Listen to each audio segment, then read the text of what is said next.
দাবিতে সারা দেশে এমপিওভুক্ত শিক্ষা প্রতিষ্ঠানে কর্মবিরতি। ঢাকা সেন্ট্রাল ইউনিভার্সিটি অধ্যাদেশ চেয়ে 7 কলেজ শিক্ষার্থীদের বিক্ষোভ।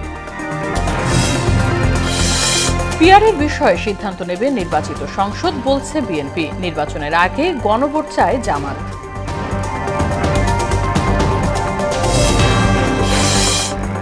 মধ্যরাতে শেষ হচ্ছে চাকসু নির্বাচনের প্রচারণা। অন্তিম মুহূর্তে ক্যাম্পাস চষে বেড়াচ্ছেন প্রার্থীরা। রাকসু ভোট সুষ্ঠু করতে তৎপর প্রশাসন। এবং সব জীবিত জিম্মিকে মুক্তি দিল হামাস। ফিলিস্তিনি বন্দীদেরও ছেড়ে দিচ্ছে ইসরায়েল। বন্দী বিনিময় উদ্বোধনে তেল আবিবে ডোনাল্ড ট্রাম্প।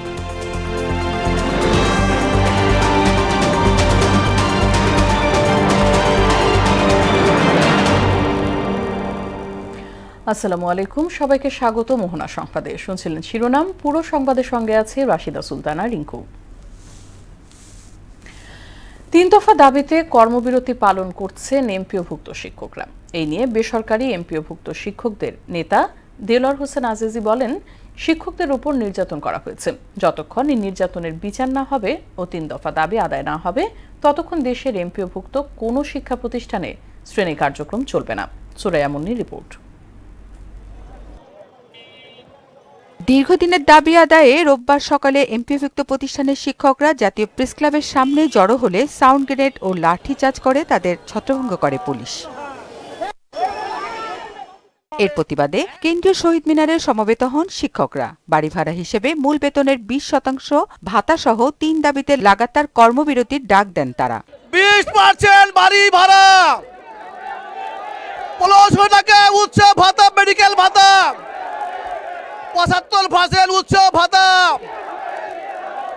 তা না হলে কিন্তু আমাদের স্লোগান পাল্টে যাবে।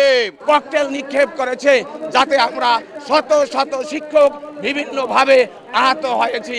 কেউ হাসপাতালে আছেন, কেউ এখনো অসুস্থ আছেন। বেতন কাঠামোতে আমাদের আসলে জীবন সার্ভাইভ করাটা একটা অত্যন্ত কষ্টকর। চিকিৎসা ভাতা দিলে আমরা একজন ডাক্তারের কাছে গেলে অন্তত একটা ভিজিটটা আমরা দিতে পারবো।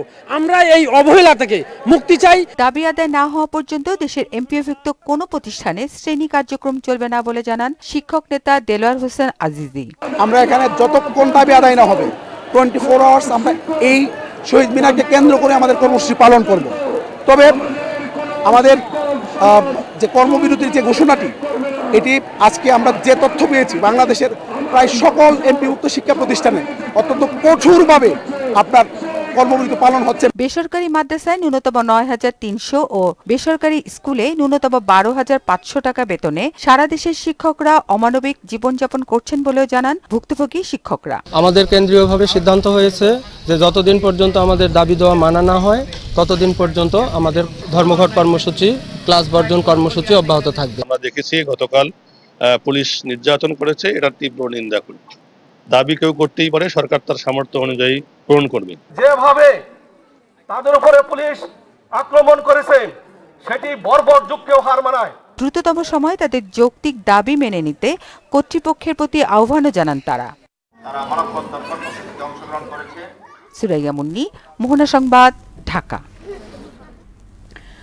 ঢাকা সেন্ট্রাল ইউনিভার্সিটি আইন দ্রুত চূড়ান্ত করে অধ্যাদেশ জারির দাবিতে শিক্ষা ভবনের সামনে অবস্থান কর্মসূচি পালন করেছেন সরকারি 7 কলেজের শিক্ষার্থীরা। তারা বলেন, অংশীজনদের সঙ্গে আলোচনার ভিত্তিতে 16 অক্টোবরের মধ্যে অধ্যাদেশ জারি করতে হবে, অন্যথায় কঠোর কর্মসূচি দেওয়া হবে। আরও জানাচ্ছেন নাহিদ সিরাজি নিম্মি।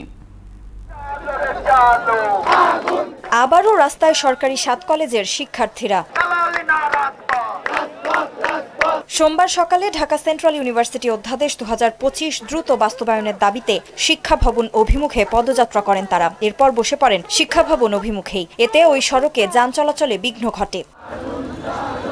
অংশীজনের মতামতের ভিত্তিতে খসড়া সংশোধন করে আগামী 3 কর্মদিবসের মধ্যে চূড়ান্ত অধ্যাদেশ জারি এবং অধ্যাদেশ জারির পরবর্তী 15 দিনের মধ্যে উপাচার্য ও রেজিস্ট্রার পদে নিয়োগ সহ 4 দফা জানান শিক্ষার্থীরা। অন্যথায় কঠোর আন্দোলনের হুঁশিয়ারি দেন তারা। আমাদের আজকে দাবি হচ্ছে, তারা আজকে যদি নির্দিষ্টভাবে সময়সীমা না দেয় যে কবে তারা অধ্যাদেশ দিচ্ছে, তাহলে আমরা এখান থেকে যাব না। আমাদের যতক্ষণ না পর্যন্ত কোনো সুস্পষ্ট বার্তা আসবে অধ্যাদেশের, ততক্ষণ পর্যন্ত আমাদের এই আন্দোলন, আমাদের এই অবস্থান কর্মসূচি চলবে। অধ্যাদেশ জারির ব্যাপারে ইউজিসির সাথে আমাদের 35টা প্লাস মিটিং হয়। এছাড়া শিক্ষার্থীদের ভয়ভীতি ও ফেল করানোর হুমকি প্রদানকারীদের বিরুদ্ধে শিক্ষা মন্ত্রণালয়ের স্পষ্ট অবস্থান দেখতে চেয়েছেন 7 কলেজের শিক্ষার্থীরা। শিক্ষকরা হচ্ছে আমাদের বাবা মায়ের সমতুল্য, কিন্তু আমাদের ক্যাম্পাসে, ঢাকা কলেজ ক্যাম্পাসে শিক্ষকদের দ্বারা হচ্ছে স্টুডেন্টরা মারা ইয়ার শিকার হয়েছে, যার পরিপ্রেক্ষিতে আসলে নিন্দাজনক ব্যাপার।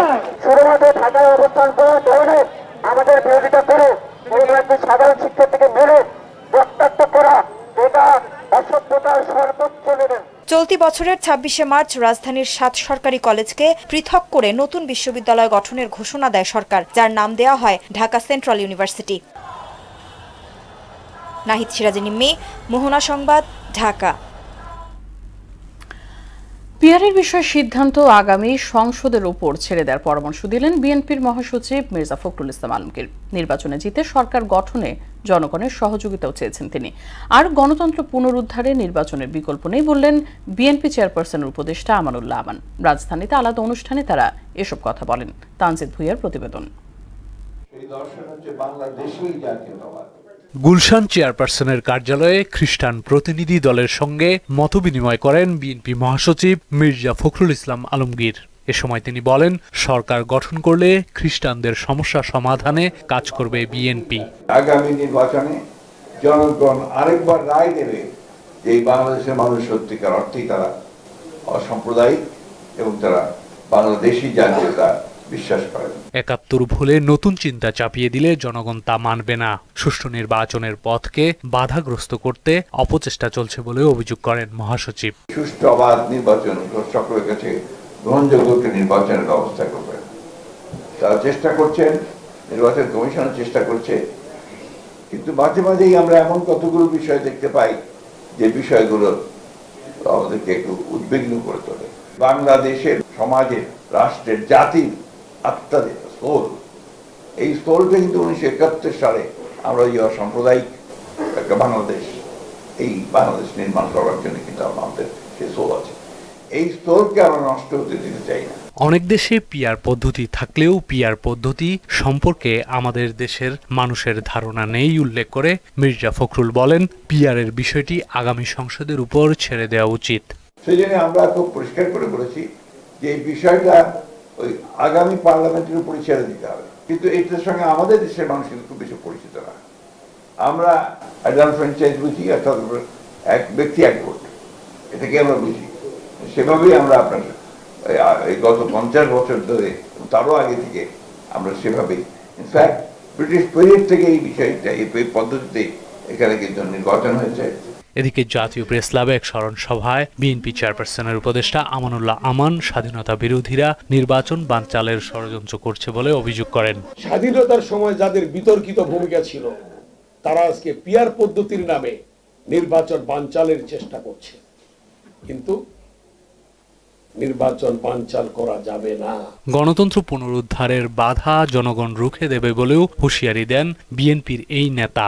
বিএনপির ভারপ্রাপ্ত চেয়ারম্যান তারেক রহমান এই নির্বাচনে অংশগ্রহণ করবেন। তানজিদ ভুঁইয়া, মোহনা সংবাদ, ঢাকা।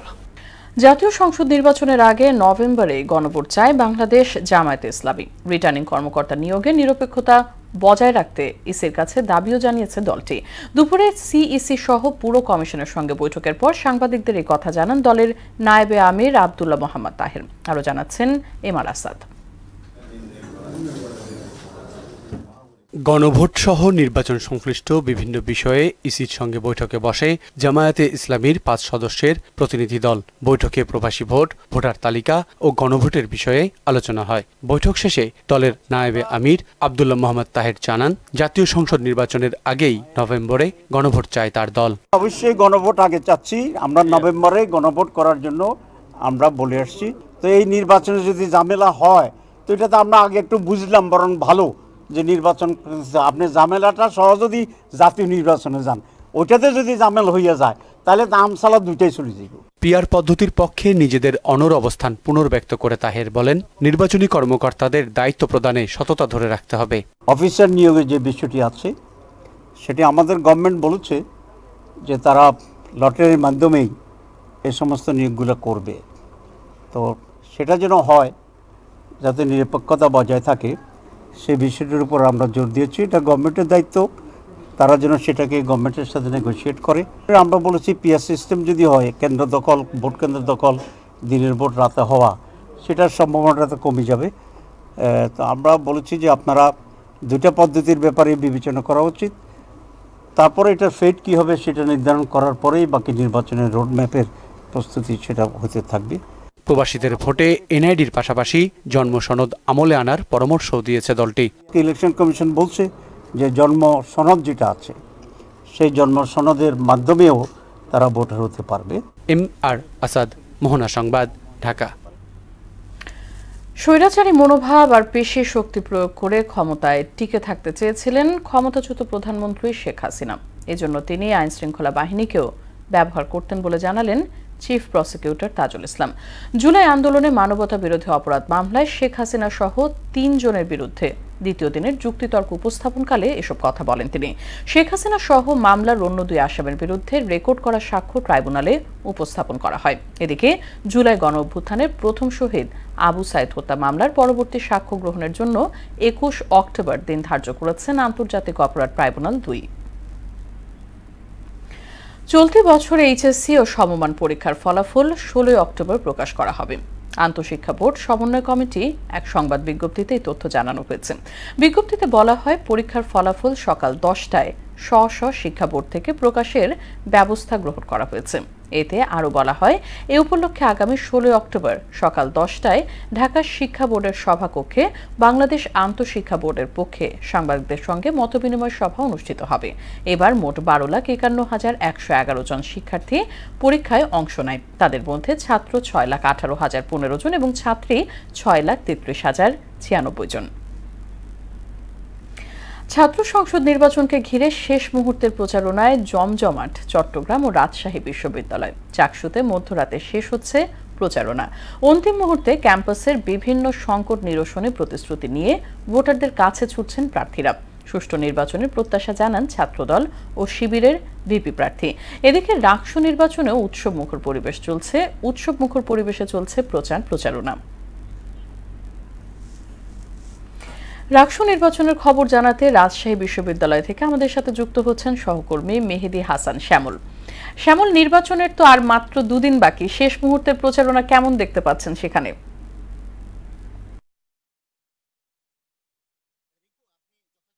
বলছিলেন যে আসলে রাজশাহী বিশ্ববিদ্যালয়ের যে রাকসু নির্বাচনের সর্বশেষ দিনের থেকে প্রসেস, অর্থাৎ 2 দিন পরে নির্বাচন, আগামীকালকে শেষ হচ্ছে প্রচারণার সর্বশেষ দিন, অর্থাৎ আগামীকাল রাত 10টা পর্যন্ত প্রচারের সর্বশেষ সময় আছে। আমি এই শেষ সময়ে যারা আসলে নির্বাচনের যে মূল যারা আসলে প্রতিদ্বন্দ্বিতা করছে ছাত্র দলের মনোনীত যে প্রার্থী, অর্থাৎ ভিপি প্রার্থী শেখ নুরুদ্দিন, তাকে আমি নুরুদ্দিন আবিরের সঙ্গে আমরা কথা বলবো। এখন এই মুহূর্তে যে আপনারা জানেন যে শেষ অবস্থায় আছেন এবং আপনারা বলেছেন যে লেভেল আছে এবং আপনি জয় ব্যাপারে কতটুকু করতেছি এবং ফলাফল যেটা হোক সেটা আপনি মেনে নেবেন।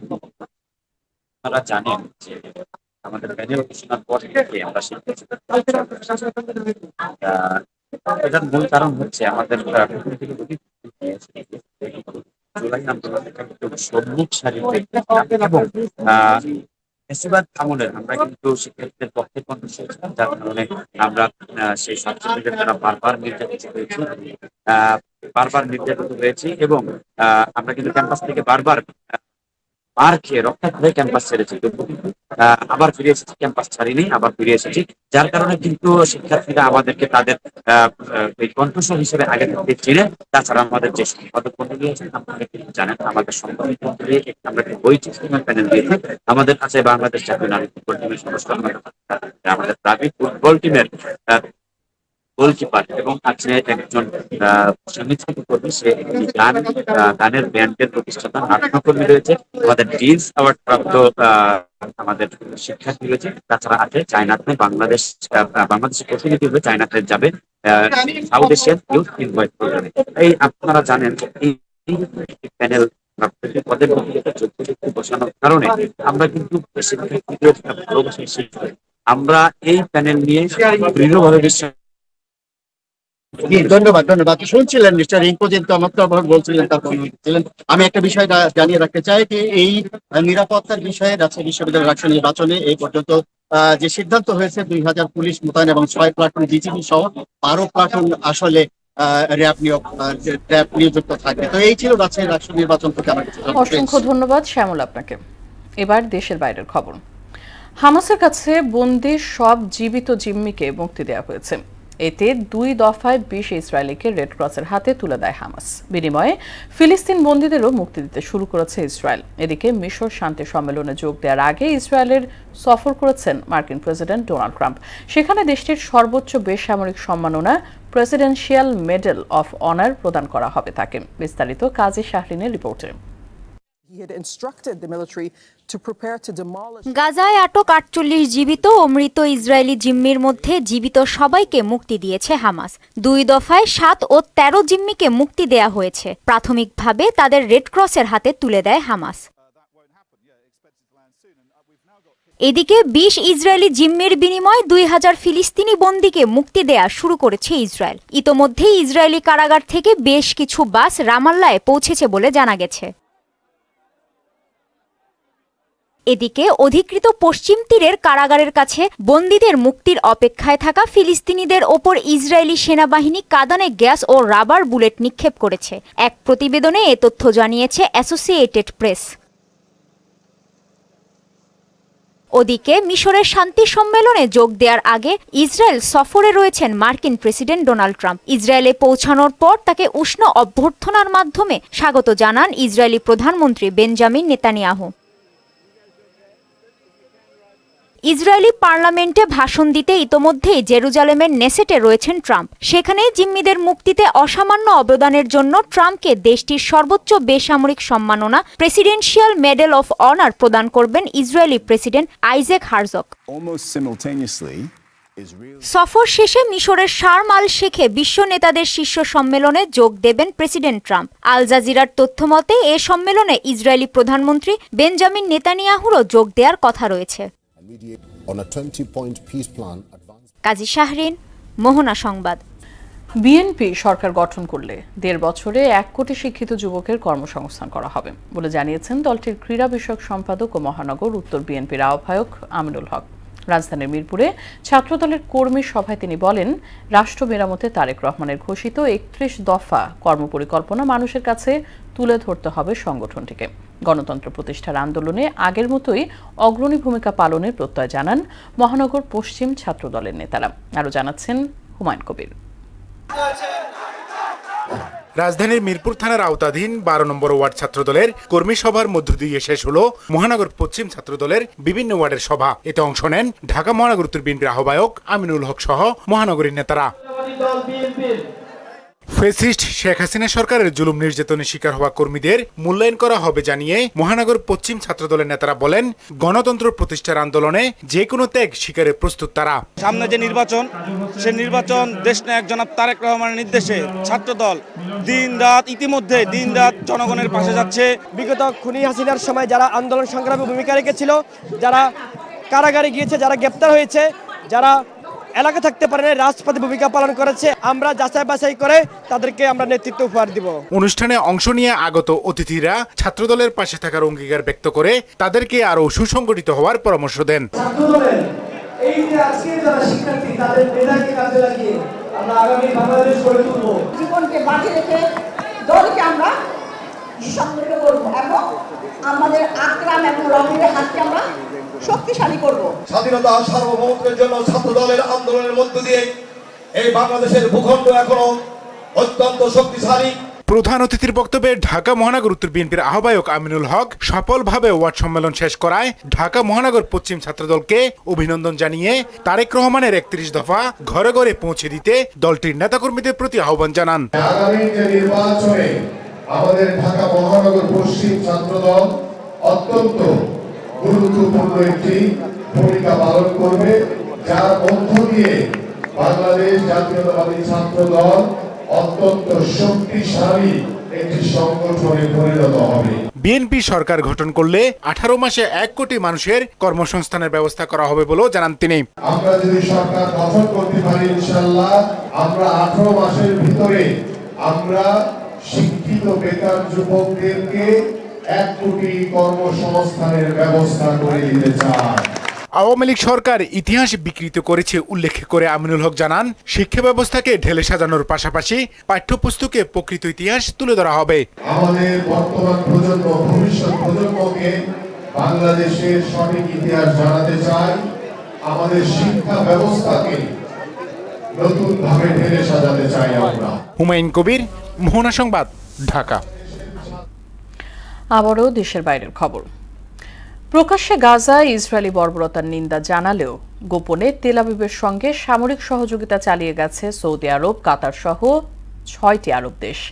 ইন্টারন্যাশনাল কনসোর্টিয়াম অফ ইনভেস্টিগেটিভ জার্নালিস্টদের তথ্য মতে এই 6টি আরব দেশ যুক্তরাষ্ট্র ইসরায়েলের সঙ্গে যৌথ সামরিক কাঠামো গড়ে তুলেছে। ইশতিয়াক হোসেনের ডেস্ক রিপোর্ট। গাজায় গণহত্যার নিন্দা জানালেও গোপনে ইসরায়েলের সঙ্গে সামরিক সহযোগিতা চালিয়ে গেছে সৌদি আরব, কাতার সহ 6টি আরব দেশ। মার্কিন গণমাধ্যম ওয়াশিংটন পোস্টের এক প্রতিবেদন অনুযায়ী গাজায় গণহত্যা চলাকালীন এ দেশগুলো যুক্তরাষ্ট্রের নেতৃত্বে ইসরায়েলের সঙ্গে আঞ্চলিক নিরাপত্তা কাঠামোর নামে গোপন সামরিক জোটে যুক্ত হয়ে কাজ করেছে। ইন্টারন্যাশনাল কনসোর্টিয়াম অফ ইনভেস্টিগেটিভ জার্নালিস্টদের তথ্য মতে সৌদি আরব, মিশর, জর্ডান, সংযুক্ত আরব আমিরাত, বাহরাইন ও কাতার যুক্তরাষ্ট্র ও ইসরায়েলের সঙ্গে যৌথ সামরিক কাঠামো গড়ে তুলেছে। নথিতে বলা হয় 2022 সালে মার্কিন সেন্ট্রাল কমান্ড বা সেটকমের নেতৃত্বে এ জোট গঠিত হয়, যার মূল লক্ষ্য ছিল ইরানের হুমকি মোকাবিলা। তবে বাস্তবে এই জোটের কার্যক্রমের বড় অংশই ছিল গাজা ও হামাস বিরোধী যুদ্ধ প্রশিক্ষণ ও গোয়েন্দা তথ্য বিনিময়। মার্কিন নেতৃত্বাধীন এই গোপন নেটওয়ার্কে অংশ নেয়া দেশগুলো একসঙ্গে টানেল যুদ্ধ মোকাবিলা, আকাশ প্রতিরক্ষা ও সাইবার নিরাপত্তার প্রশিক্ষণে অংশ নেয়। আর গাজায় বোমা বর্ষণে এই কৌশল ব্যবহার করেছে ইসরায়েল। প্রতিবেদনে বলা হয় 2024 সালের মধ্যে এই 6টি আরব দেশ যুক্তরাষ্ট্রের রাডার ও সেন্সর নেটওয়ার্কের সঙ্গে যুক্ত হয়। এর মাধ্যমে ইরানের ক্ষেপণাস্ত্র ও ড্রোন মোকাবেলার নাম করে তেল আবিবের সঙ্গে কার্যত একীভূত হয় তাদের সেনাবাহিনী। ইশতিয়াক হোসেন, মোহনা সংবাদ। শেষ করব সংবাদ, তবে যাবার আগে শিরোনামগুলো আরো একবার।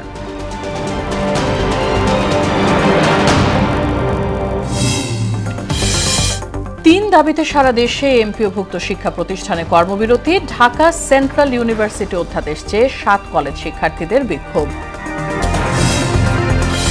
পিআরের বিষয়ে সিদ্ধান্ত নেবে নির্বাচিত সংসদ, বলছে বিএনপি। নির্বাচনের আগে গণভোট চায় জামায়াত।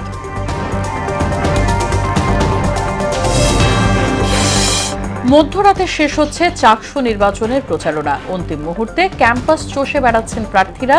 রাকসু ভোট সুষ্ঠু করতে তৎপর প্রশাসন। এবং সব জীবিত জিম্মিকে মুক্তি দিল হামাস। ফিলিস্তিনি বন্দীদেরও ছেড়ে দিয়েছে ইসরায়েল। বন্দি বিনিময় উদ্বোধনে তেল আবিবে ডোনাল্ড ট্রাম্প।